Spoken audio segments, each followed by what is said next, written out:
Welcome to Hanging Out with Robert, that's me. This video contains things that I tinker with throughout the day. For step-by-step detailed instructions of those tasks, you can click on the links in the comment section below. I plan on leaving this video accessible for about 30 days. After that, you can view it through my Patreon account. This video also has tips and tricks that I've learned over the years. So, thank you very much for watching. I want to touch base with you guys, let you know the difference between buying 50-50 mix and 100%. 100% 20 bucks. You add a gallon of distilled water and you have 2 gallons for 21 bucks. This 50-50 is 17 bucks and you get 1 gallon. So would you rather buy 1 gallon for $17 or 2 gallons for $21? So your first gallon is $17. Over here, your first gallon is $17, and your second gallon is $4. So if they had to buy one, get the second one for $4, would you buy 2? Probably. So if you're dumping the coolant and not reusing it because you're doing your servicing, water pump, all that stuff, don't buy the 50-50. Buy the 2 gallons, pour half the gallon in the system, half a gallon of water in the system, and then fill the jug up with the water, and you got 2 gallons. This is easy for topping stuff off, but hey, you could top off with your own 50-50 mix as well. So get the gallon straight coolant.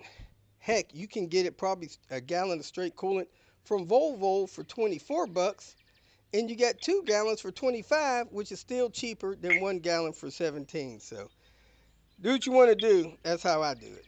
So here it is. Top both of these up with distilled water. You got 2 gallons instead of 1. Noise. Look at them 22s. I'm here to help Cassandra with this cross country. I don't really know what I'm gonna do. I don't know what's wrong with it. And the phone calls I got were so jacked up.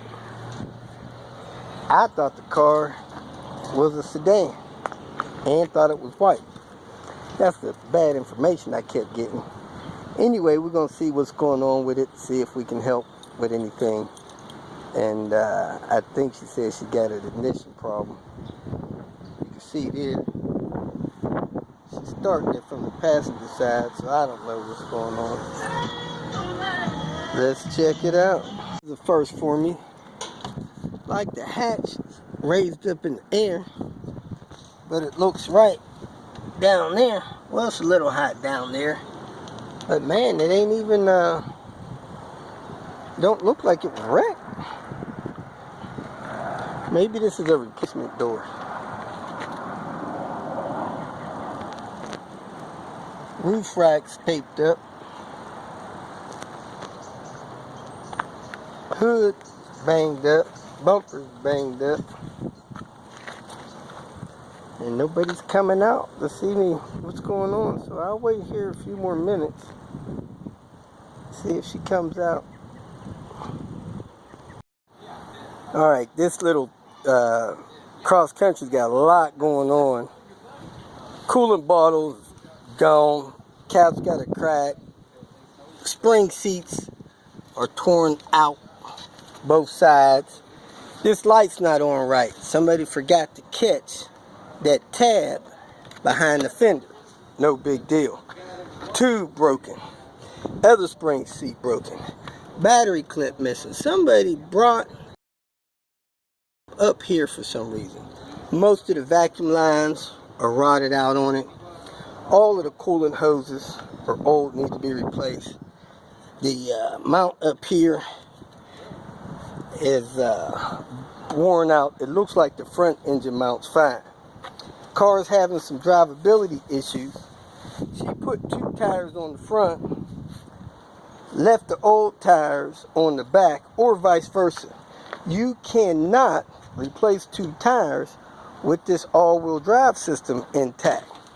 So she's tearing up the all-wheel drive system. So I'm about to drop the shaft. You see the shaft yoke right there? That needs to be dealt with. The car can't open it from the inside because the handle and the cable broke, whatever, not secure. So she got the door panel off for that. The ignition's messed up. Sometimes it spins around all the way, so it's just disconnected. She's able to start it that way, and the steering wheel's unlocked. The rear hatch, I don't even understand what happened with that thing. But the rear hatch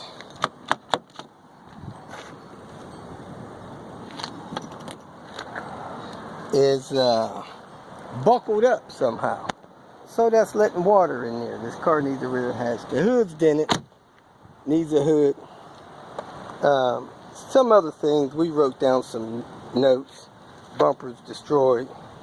But, hey, these cars will run if you run them. So I'm going to start out by doing a couple of this little cosmetic stuff. I forgot to bring my jack stands. Can't get under a car without a jack stand. So, try to get that done. I'll drive the car after I get the shaft out. Shouldn't move the car with that shaft in there with these bad tires. So that's my goal right now, to get that shaft out and just kind of go from there. So we're going to get her where she can drive it, hopefully come back in a month or two and do a lot of this maintenance so that this thing could be dependable for her. So appreciate you guys watching. Let's start out with this light, couple little things, and then get that shaft out of there and work on some of this other stuff. This vehicle has a bad ignition key system. Sometimes the ignition key will go all the way around, sometimes it won't, especially when the electrical switch is hooked up on the other side. So the ignition is jacked up. I think part of the problem that starts that is the shifter button getting stuck in, and people start forcing that key. Mess it up. Now you got a bad ignition because you won't get this button fixed on the shifter. Anyway, I have a spare ignition that I got off of Cherry. Same year. I know it's no problem up to 98. However, these ignitions, when they put them in, they have breakaway screws. These breakaway screws are down here. They tighten it till it breaks. Do the same thing on this side till it breaks. And that way, it's almost impossible to get it out unless you drill it out. So I brought a drill, some bits. Hopefully I could drill it out. I brought a spare ignition. I'll show you how that worked. For some reason, when they installed the ignition on Cherry, that V70 I had for a short time, they didn't break away those screws. Somebody didn't know what they were doing, or just decided not to. So let's see if we can get this thing taken care of. What you want to do is disconnect the battery. Got to take the steering wheel off. Remove the steering wheel. There's a link to that video in there. You take your switches off. You take your airbag ring off. You turn the ignition to one position. Then you could pull the cable and stuff out of it. Then you drill out those screws, and it's a clamp. Take it off, swap the new one on. My time is a little limited, so the first thing I'm going to do is take the switch loose, drop it down that way, take the other switch loose, drop it down that way, and try to drill out these two screws. If I get those screws drilled out, then I'll disconnect the battery, remove the steering wheel, stuff like that, and finish the job. Let me grab my drill, start with a small bit, go up to a larger bit. If you feel that this information was useful, please like it and share it with your social media friends. You can subscribe to my channel so that you will get notifications of future videos that I post. You can follow me on Twitter, and if you need to contact me directly, please visit my website. And if you have any questions, leave them below, and someone or myself will reply to them. Again, thank you very much for watching.